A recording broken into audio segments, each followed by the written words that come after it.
பூவுலகின் நண்பர்கள் அனைவருக்கும் வணக்கம். சென்னையினுடைய மழை பாதிப்பை தொடர்ந்து எண்ணூர் பகுதியில் ஏற்பட்ட பாதிப்பை நம்ம தொடர்ச்சியாக பார்த்துட்டு வரோம். மற்ற பகுதியில் மழை வெள்ளம் சார்ந்து இருக்கக்கூடிய பாதிப்புகள் அப்படின்னா வடசென்னை சார்ந்து இருக்கக்கூடிய எண்ணூர் மணலி சார்ந்து இருக்கக்கூடிய பகுதியில் பார்த்தீங்கன்னா இரண்டு விதமான பேரிடர்கள். அதாவது என்னென்னா, அங்கே இருக்கக்கூடிய தொழிற்சாலையிலிருந்து வெளியேறிய, குறிப்பாக சிபிசிஎல்லிருந்து வெளியேறிய கழிவுகள் அந்த பகுதிகளில் பயங்கரமான பாதிப்புகளை உண்டாக்கியிருக்கு. இது குறித்தான தொடர்ச்சியான விசாரணை அப்படிங்கிறது தேசிய பசுமை தீர்ப்பாயத்தின் முன்பாக நடந்து வருகிறது. சமீபத்தில் நடந்த விசாரணையின் போது இதற்கு குறித்தான நிறைய ரிப்போர்ட்ஸ்லாம் ஃபைல் பண்ணியிருக்காங்க. அதன் அடிப்படையில் அந்த பகுதி மக்களுக்கு நிவாரணம் வழங்குவதற்கான ஒரு ரிப்போர்ட்டுமே ஃபைல் பண்ணியிருக்காங்க. அது குறித்து இன்று தான் விவாதிக்கலாம்னு நினைக்கிறேன்.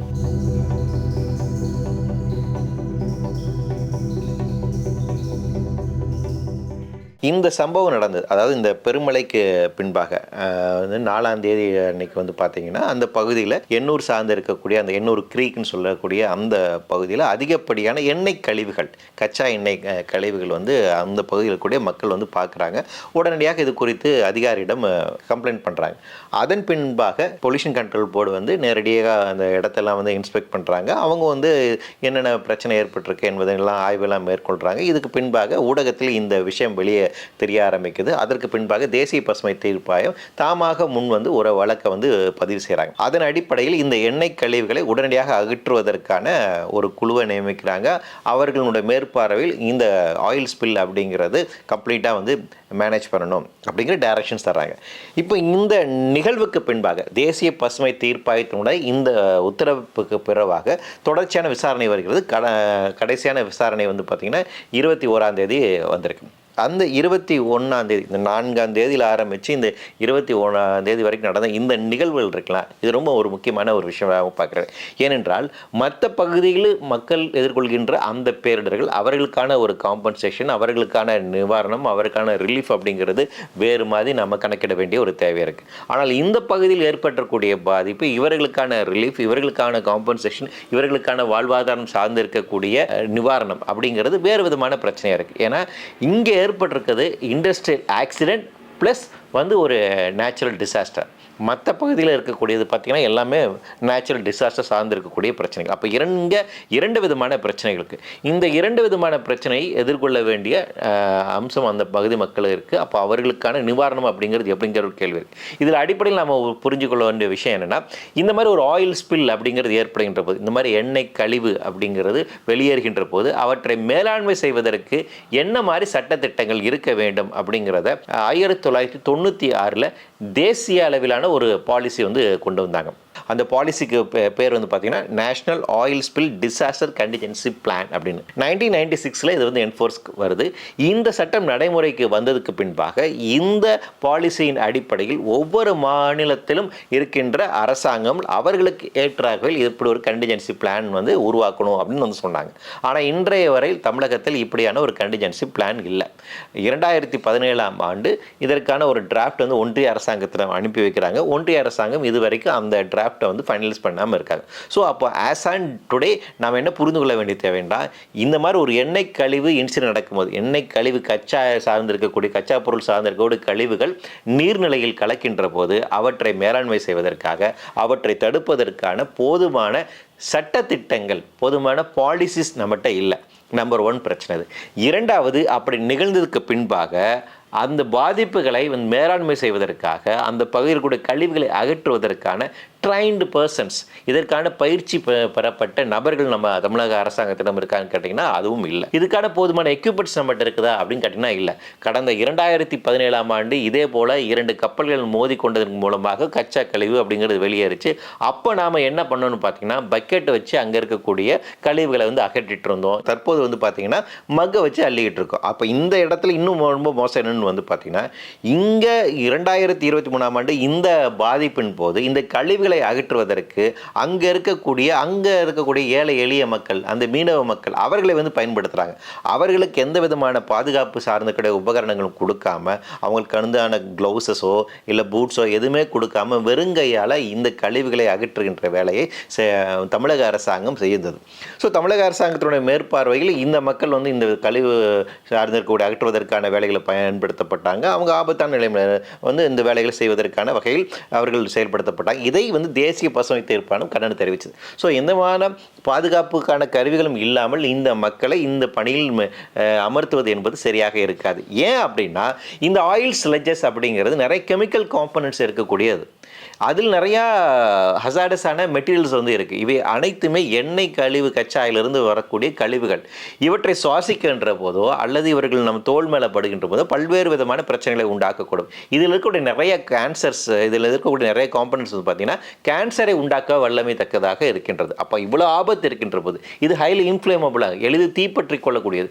இவ்வளோ ஆபத்தாக இருக்கக்கூடிய இந்த கழிவுகளை சாதாரண ஏழை எளிய மக்களை கொண்டு அகற்றுகின்ற வேலை செய்வது என்பது சட்டத்துக்கு விரோதமானது. அது அடிப்படையில் அறமற்ற ஒரு தன்மையாக நாம் வந்து புரிந்து கொள்ள வேண்டும். நம்ம தமிழக அரசாங்கம் அதுதான் செய்து கொண்டிருந்தார்கள். ஸோ இதுக்கான பின்பான கண்டனங்கள் வந்ததுக்கு பின்பாக இந்த துறை சார்ந்து இருக்கக்கூடிய நபர்களை அதிகமாக கொண்டு வரக்கூடிய வேலையில் செய்தாங்க. இப்போ இந்த ஆயில் கண்டிஜென்சி பிளான் பொறுத்த வரைக்கும் அது என்ன சொல்லுது அப்படின்னு வந்து பார்த்தீங்கன்னா, இந்த மாதிரி கழிவுகள் வெளியேறுகின்ற போது, இந்த மாதிரி பிரச்சனை உருவாகின்ற போது அதை மேலாண்மை செய்வதற்கு ஃபஸ்ட்டு யாரை கூப்பிடணும் வந்து பார்த்தீங்கன்னா கோஸ்ட் கார்ட்ஸ் தான் கூப்பிடணும். கடலோர பாதுகாப்பு சார்ந்து இருக்கக்கூடிய அதிகாரிகள், அந்த நபர்கள் தான் இதுக்கான எக்யூப்டு பர்சன். அவங்க தான் இதுக்கான நோடல் ஏஜென்சியும் கூட. இந்த மாதிரி பிரச்சனை வருகின்ற போது அவர்களை தான் முதலாக நாம் அழைத்து இந்த பிரச்சனை ஹேண்டில் செய்வதற்கான வேலைகளை அவங்கள்ட்ட தான் ஒப்படைக்கணும். ஆனால் தமிழக அரசாங்கம் அதை செய்யலை. ரெண்டாவது, ஓஎன்ஜிசி சார்ந்து இருக்கக்கூடிய நபர்களை அழைக்க வேண்டும். இது எல்லாமே கண்டிஜென்சி பிளானில் இருக்குது. மூன்றாவது, இவர்களோடு சேர்ந்து தமிழக அதிகாரிகளும் செயல்பட வேண்டும், ஸ்டேட் அட்மினிஸ்ட்ரேஷன் சேர்ந்து செயல்பட வேண்டும். அப்படிங்கிற வகையில் தான் வந்து நமக்கு சொல்லியிருக்காங்க. இது ஒரு இண்டஸ்ட்ரியல் ஆக்சிடெண்ட்டாக இருக்கிற காரணத்தினால எண்ணூர் சார்ந்து இருக்கக்கூடிய பகுதியில் கூட அந்த மணலி தொழிற்பேட்டையிலிருந்து வெளியேற ஒரு கழிவு அங்கு தான் பாதிப்பு உண்டானது என்பது அந்த பகுதி சார்ந்திருக்கக்கூடிய ஒரு பிரச்சனை என்பதனால மாநில அரசாங்கம் சார்ந்திருக்கக்கூடிய அதிகாரிகள் இது சார்ந்திருக்கக்கூடிய மேலாண்மை வேலையை செய்ய ஆரம்பிக்கிறாங்க. அவர்களுமே கூட கோஸ்டல் கார்ட்ஸ் அதை வந்து இன்வால்வ் பண்ணக்கூடிய வேலை கடந்து அது இந்த பிரச்சனை ஆரம்பமான அந்த முதல் 3 நாட்களில் வந்து சரியாக அவர்களையும் வந்து பயன்படுத்தலை. பின்பாக தான் அவர்களையும் வந்து பயன்படுத்த ஆரம்பிக்கிறாங்க. ஸோ இது இந்த ரெஸ்கியூ ஆப்ரேஷனில் இருக்கக்கூடிய நிறையா தவறுகளை வந்து சுட்டி காட்டுது. இன்ற அளவிலும் கூட போதுமான ரெஸ்கியூ ஆப்ரேஷன் சரியாக நடைமுறைப்படுத்தப்படவில்லை அப்படிங்கிறது அந்த பகுதி மக்களுடைய குற்றச்சாட்டாக இருக்கின்றது. ஏன் அதை சொல்கிறாங்கன்னா, அவர்கள் வாழ்கின்ற பகுதிகளில் இந்த எண்ணெய் கசிவு அதிகமாக இருக்குது. அந்த எண்ணெய் கசிவு அப்படிங்கிறது அந்த கழுத்தளவு தண்ணியில் மழை தண்ணியோடு சேர்ந்து எல்லா குடியிருப்பு பகுதியிலும் பரவி இருக்கிறது. குறிப்பாக அதன் அருகாமையில் இருக்கக்கூடிய ஆதி திராவிடர்களுடைய குடியிருப்பு பிற பகுதியிலும் இது அதிகமாக பரவி இருக்குது. இன்னொரு முக்கியமான விஷயம் நாம் புரிந்து கொள்ள வேண்டிய விஷயம், ஏன் இவ்வளோ பாதிப்பு ஏற்பட்டிருக்கு அப்படின்னா, அந்த மணலில் அமைந்திருக்கக்கூடிய அந்த இண்டஸ்ட்ரியல் ஏரியா அப்படிங்கிறது குடியிருப்பு பகுதியில் அருகாமையிலே இருக்குது. அப்போ நம்ம மாநகராட்சி வந்து எப்படி ஒரு அனுமதி கொடுத்துருக்காங்க பாருங்க. ஒரு ஏரியாவை இண்டஸ்ட்ரியல் ஏரியான்னு டிக்ளேர் பண்ணிட்டு அதற்கு அருகாமையில் ரெசிடென்ஷியல் ஏரியாவும் இருக்குது. அப்படியே ஒட்டி ஒரு கேப் இல்லாமல், அதாவது ஒரு இண்டஸ்ட்ரியல் ரெட் கேட்டகரி இண்டஸ்ட்ரீஸ் இருக்கக்கூடிய ஹசார்டஸ் இண்டஸ்ட்ரீஸ் இருக்கக்கூடிய ஒரு பகுதிக்கும் ரெட் கேட்டகரி இண்டஸ்ட்ரிக்கும் குறிப்பிட்ட இடைவெளி வேணும்.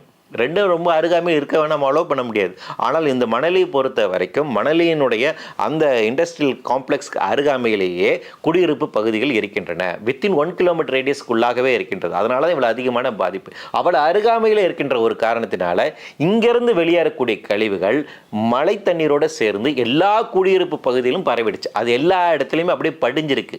அந்த குடியிருப்பு பகுதியில் இருக்கக்கூடிய இந்த கழிவுகளை முற்றிலுமாக அகற்றி விட்டார்களா அப்படின்னு கேட்டிங்கன்னா இல்லை. அப்போ அது குறித்தான விசாரணை என்பது கடந்த காலங்களில் வந்துச்சு. ஆனால் கடந்த காலங்கட்ட விசாரணை 21 நடந்த விசாரணையில் பார்த்தீங்கன்னா அதை பற்றி எந்த விதமான குறிப்பும் இல்லை. ரெசிடென்ஷியல் ஏரியாவில் இருக்கக்கூடிய கழிவுகள் முற்றிலுமாக அகற்றப்பட்டதா என்ற கேள்வி இன்றளவிலுமே இருக்குது. அதற்கான தெளிவான விடை என்பது தற்போது வரை இல்லை. இது நமக்கு இருக்கின்ற மிகப்பெரிய ஒரு அதிர்ச்சிக்குள்ளாக இருக்கக்கூடிய விஷயமாக இருக்குது. ரெண்டாவது, இந்த ஸ்லட்ஜஸ் அப்படிங்கிறது அடுத்து தொடர்ச்சியாக அதிலிருந்து வெளியேறக்கூடிய கேஸஸ் அப்படிங்கிறது இன்னும் ஆண்டு காலத்துக்கு இருக்க தான் செய்யும். அதை நீங்கள் கம்ப்ளீட்டாக எராடிகேட் பண்ண, கம்ப்ளீட்டாக சுரண்டி எடுக்காமல் அப்படியே விட்டுட்டீங்க, கொஞ்சம் கொஞ்சமாக அங்கங்கே தேங்கி இருக்கக்கூடியதாக இருந்தாலும் சரி, இல்லை மண் பகுதியில் இருக்கக்கூடிய கழிவுகளாக இருந்தாலும் சரி, நிலப்பகுதியில் இருக்கக்கூடியதாக சரி, இல்லை வீட்டில் இருக்கக்கூடிய ஃப்ளோரிங்கில் இருக்கக்கூடிய கழிவுகளாக இருந்தாலும் சரி, இவை எல்லாமே வெயில் காலத்திலையும் சரி, அடுத்து வரக்கூடிய எக்ஸ்ட்ரீம் டெம்பரேச்சரில் சரி, இதுல இருந்து கேஸஸ் எமிட் ஆகிட்டே இருக்கும். ஸோ கண்டினியூஸாக அதை இன்ஹேல் பண்ணும்போது அந்த பகுதியில் இருக்கக்கூடிய மக்களுக்கு தொடர்ச்சியான பாதிப்புகள் உண்டாகும். ஸோ ரெசிடென்ஷியல் ஏரியாவில் இருக்கக்கூடிய கழிவுகளை அகற்றுவதற்கான போதுமான நடவடிக்கைகளை மேற்கொள்ள வேண்டும். தற்போது வரை அது முழுமையாக செயல்படுத்தவில்லை. ஏற்கனவே இது சுவாசித்து அந்த பகுதி மக்களுக்கு நிறைய பாதிப்பு இருக்குது. தோல் சார்ந்திருக்கக்கூடிய பிரச்சனைகள் நிறையா இருக்குது. இந்த இன்சிடென்ட்ஸ் எல்லாம் விசிட் பண்ணி அதை ரிப்போர்ட் பண்ண செய்கின்ற ஊடகம் சார்ந்து இருக்கக்கூடிய நபர்களும் சரி, நம்ம இதிலுமே போன வந்த டீம் மெம்பர்ஸுக்குமே சரி, அவர்களுமே இந்த மாதிரி பிரச்சனையை சொல்கிறாங்க. அங்கே இருக்கக்கூடிய கொஞ்சம் கொஞ்ச நாளில் நம்ம சுவாசிச்சனால வரக்கூடிய பிரச்சனைகள், தோல் மேலே வட்டதுனால அங்கே இருக்கக்கூடிய தோல் சார்ந்து இருக்கக்கூடிய பிரச்சனைகள், இந்த மாதிரி நிறைய ரிப்போர்ட் பண்ணுறாங்க. அப்போ அந்த பகுதியில் ஒரு ஹெல்த் சர்வே நடத்தி, ஒரு ஹெல்த் கேம்ப் நடத்தி, யாருக்கு என்ன விதமான பாதிப்பு உண்டாகிருக்கு என்பதற்கான அவர்களுக்கான போதிய சிகிச்சை அளிக்கப்பட வேண்டிய என்ன தேவை இருக்குது என்பதை கண்டறிய வேண்டும். இந்த நடவடிக்கை என்பதும் போதுமான அளவுக்கு நடைபெறவில்லை அப்படிங்கிறத அந்த பகுதி மக்கள் நமக்கு சொல்றாங்க. மூன்றாவதாக இதில் இருக்கக்கூடிய ஒரு முக்கியமான அம்சம் இந்த மக்களுக்கான நிவாரணம், இவங்களுக்கான காம்பன்சேஷன். அதில் தான் இப்போ நம்ம முக்கியமாக பேச வேண்டிய ஒரு தேவையாக இருக்குது. 21 நேஷனல் கிரீன் ட்ரிபியூனல் அந்த வழக்கு விசாரணையின் போது ஒரு ரிப்போர்ட் வந்து ஃபைல் பண்ணுறாங்க, தமிழக அரசாங்க சார்பாக ஃபைல் பண்ணப்படுகிறது. அதில் என்ன சொல்கிறாங்கன்னு வந்து பார்த்திங்கன்னா, கிட்டத்தட்ட நாங்கள் முழுமையாக இந்த எண்ணெய் கழிவுகள் எல்லாத்தையுமே நாங்கள் அகற்றிட்டோம், ஏறத்தாழ 400 டன் அளவிலான ஆயில் ஸ்லட்ஜஸ் வந்து நாங்கள் ரிமூவ் பண்ணியிருக்கோம் அப்படின்னு சொல்கிறாங்க. பல லட்சம் 1000 லிட்டருக்கான அளவில் இருக்கக்கூடிய இந்த ஆயில் ஸ்லட்ஜஸ் வந்துட்டு நீர்நிலைகளை கலக்காமல் தடுக்கின்ற ஒரு வேலை செய்திருக்கிறோம் அப்படின்னு சொல்கிறாங்க. கூடுதலாக இன்னொரு விஷயம் சொல்கிறாங்க, காம்பன்சேஷன் ஆஸ்பெக்ட் பொறுத்த வரைக்கும் சிபிசிஐயில் வந்து 7,50,00,000 அளவுக்கான காம்பன்சேஷன் கொடுப்பதற்கு ஏற்றுக்கொண்டிருக்குது. தமிழக அரசாங்கம் வந்து ஒரு 3,00,000 அளவுக்கான காம்பன்சேஷன் கொடுப்பாங்க. எக்ஸாக்ட் அமௌண்ட் சொல்லணும்னா தமிழக அரசாங்கத்தை பொறுத்த வரைக்கும் 3,66,32,500 இது தமிழக அரசாங்கம் இவர்களுக்கான நிவாரணத்துக்காக ஒதுக்கி இருக்கக்கூடிய அளவினுடைய பங்கு. அதே போல் சிபிசிஐயில் வந்து எவ்வளோ ஏற்றுக்கொண்டிருக்கிறார்கள் பார்த்தீங்கன்னா 7,53,70,000. இதில் எப்படி பார்த்தீங்கன்னா லைவ்லிவுட் லாஸ், அதாவது வாழ்வாதார இழப்பு என்பதை அவங்க காம்பன்சேட் பண்ணியிருக்காங்க. எப்படி வந்து சொல்கிறாங்கன்னா, அந்த வாழ்வாதார இதுக்கான பொறுத்த வரைக்கும் 7,500 அப்படிங்கிறது நம்ம சிபிசிஐயிலும், தமிழக அரசாங்க சார்பாக 5,000 ரூபா. ஸோ ஒரு நபருக்கு 12,500, ஒரு போட்டுக்கு 10,000 அப்படிங்கிற கணக்கு பண்ணியிருக்காங்க. இப்போ எதன் அடிப்படையில் இந்த கணக்கு வந்துச்சு அப்படிங்கிறது நமக்கு வந்து தெரியல. இதுக்கு ஒரு தனியாக கமிட்டி ஃபார்ம் பண்ணாங்களா, அவங்க என்ன மாதிரி விசாரணை மேற்கொண்டாங்க என்பதற்கான எந்த விதமான தரவுகளுமே வந்து என்ஜிடியினுடைய அந்த ஆர்டரில் நமக்கு வந்து இல்லை.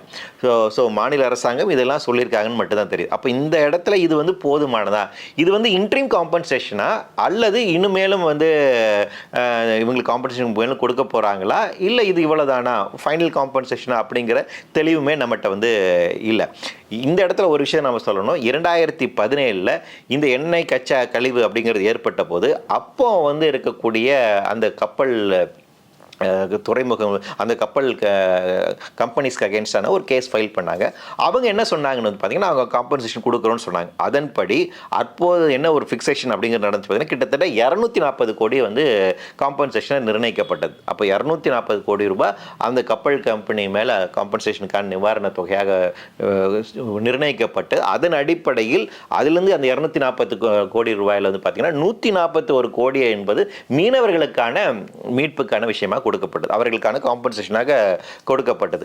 அதிலுமே கூட இந்த லாஸ் ஆஃப் பயோடைவர்சிட்டி எந்த அளவுக்கு இருக்கு என்பதையும் கணக்கிட்டு அவற்றை மீட்டு உருவாக்கம் செய்வதற்கு மீதி தொகை செலவிடப்பட வேண்டும் என்பதை உள்ளடக்கப்பட்ட ஒரு காம்பன்சேஷன். அப்போ இந்த 240 கோடியில் மீனவரோட வாழ்வாதாரம், சுற்றுச்சூழலை மேம்படுத்துவது, இந்த இரண்டுக்காக நிர்ணயிக்கப்பட்டது. ஆனால் தற்போது தந்திருக்கக்கூடிய இந்த தொகையில், நிர்ணயிக்கப்பட்ட இந்த தொகையில் லாஸ் ஆஃப் காம்பன்சேஷன் என்னன்னு தெரியல, லாஸ் ஆஃப் டேமேஜஸ் எவ்வளோன்னு தெரியல, மிட்டிகேஷன் ஆஸ்பெக்ட் என்ன செய்ய போகிறாங்கிறது தெரியல, லைவ்லிவுட் ஆஸ்பெக்ட் இவங்க எப்படி கணக்கிட்டு செஞ்சாங்க தெரியல. இதற்கான என்ன ஒரு கமிட்டி ஃபார்ம் பண்ணப்பட்டதா, இல்லை மக்கள்கிட்ட குறைகள் கேட்டறியப்பட்டதா என்பதற்கான எந்த விதமான விளக்கமும் இல்லை. அப்படி இல்லாத வகையில் இப்படியான ஒரு நடவடிக்கை மேற்கொண்டு இருப்பது என்பது நிறைய விதமான கேள்விகளை எழுப்புகிறது. இது மேபி ஒரு இன்ட்ரீம் ரிலீஃபாக தான் இருக்கும் அப்படின்னு நம்ம நம்புகிறோம். அப்படி இன்ட்ரீம் ரிலீஃபாக இருக்கின்ற போது இப்போதைக்கு உடனே எதனா கொடுக்க முடியுமோ அது கொடுக்குறாங்க. பின்னாடி கணக்கீடு செய்து அவர்களுக்கு எதிர்காலத்தில் அதிகப்படியான காம்பன்சேஷன் கொடுக்க போகிறோம் அப்படின்னு அரசு ஒரு முடிவு எடுத்தால் அது நிச்சயமாக வரவேற்கக்கூடிய முடிவு அப்படி தான் செய்யப்பட வேண்டும்.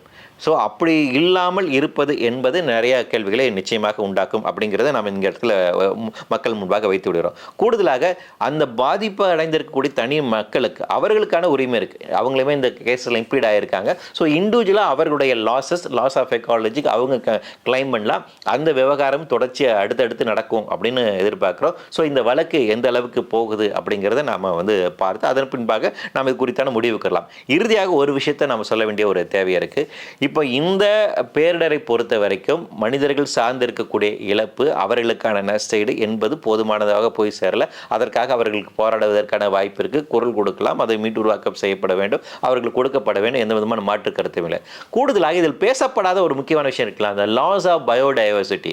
அது இன்றளவிலுமே சரியாக இல்லாமல் தான் இருக்குது. நமக்கு இதுக்கான தொடர்ச்சியான நிகழ்வுகள் அப்படிங்கிறது இருக்குது.